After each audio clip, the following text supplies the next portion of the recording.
Senator Schmitt, please. Thank you, Mr. Chairman. Mr. Chollet, what did you mean when you told the New York Times that the Army in particular is a pretty Bubba-oriented system? Thanks, Senator Schmitt, for the question. I really appreciate it. As I mentioned earlier, I was referring to the importance of mentorship and leadership. It was sort of a colloquial way to say that mentors and leaders really matter.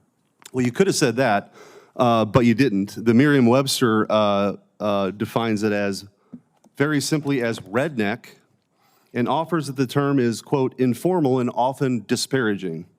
It also cites the word's origin as a, quote, stereotypical nickname of Southern white males. You understand how that might be offensive? I do, Senator, and that was certainly not my intent in using Right. that. And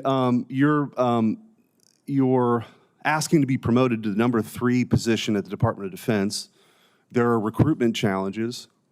I'm sure that there are Southern white males who might like to join the military. Do you think this is helpful in that recruitment effort?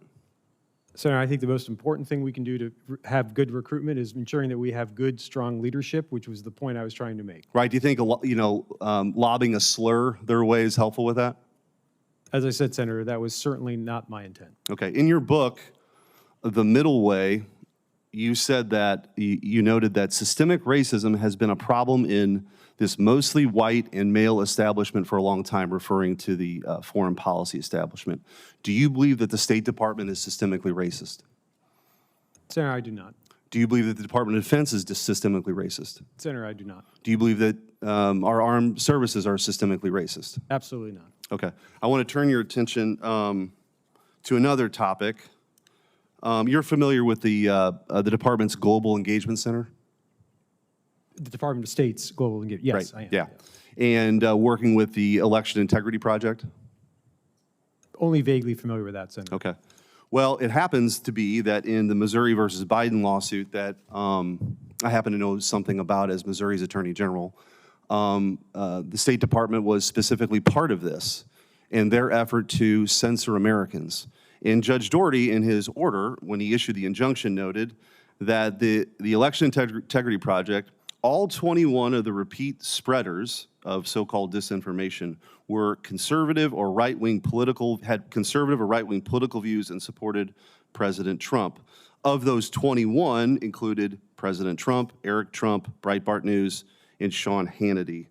I want to ask you, do you think that the government should be telling Americans what they can see or what they can hear or what they can say?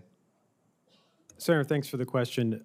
What I can say is I know the work of the Global Engagement Center at the Department of State is critically important as we seek to fight disinformation, misinformation around the world. I do not know the specifics of this instance, so I'd be happy to take this back and get back to you on a more fulsome answer. Okay, so how would you combat, what would you say is the best way to combat information that you deem to be not accurate? What would be the way to do that? Well, when it comes to foreign source misinformation, I mean, well, let's talk about political viewpoints of Americans, because that's really what this case is about. What is the best way to do that?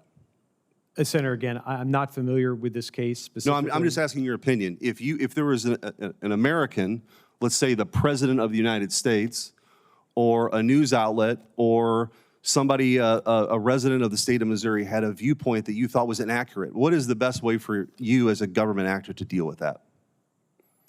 Senator, it's not something I'm particularly qualified to opine on, but I would say that— Well, you were a senior member of the State Department when they actively engaged in censorship, according to the judge. As I said, Senator, I'm not familiar with this case, so I'd be happy to take this back and get back to you on a more fulsome answer. Do you believe that the government should collude with big tech companies to censor speech? Senator, I do not. And you're aware that that was actually the finding of the court, right? As I said, I'm not familiar with this case. Okay. Well, I'm informing you, and I'll be happy to follow up, but the judge's ruling found that the State Department, through this election integrity initiative, was censoring Americans, threatening legal action if they didn't censor Americans, threatening antitrust investigations if they didn't censor Americans. I find that this activity that isn't talked about a lot up here is could be devastating to the fundamental right of free speech in this country. And the fact that people have the right to speak their minds, even if you don't agree with it, even if you think it's inaccurate, the best way to deal with that is more information. So I would encourage, as you go back to the State Department or whoever you talk to, that's legit.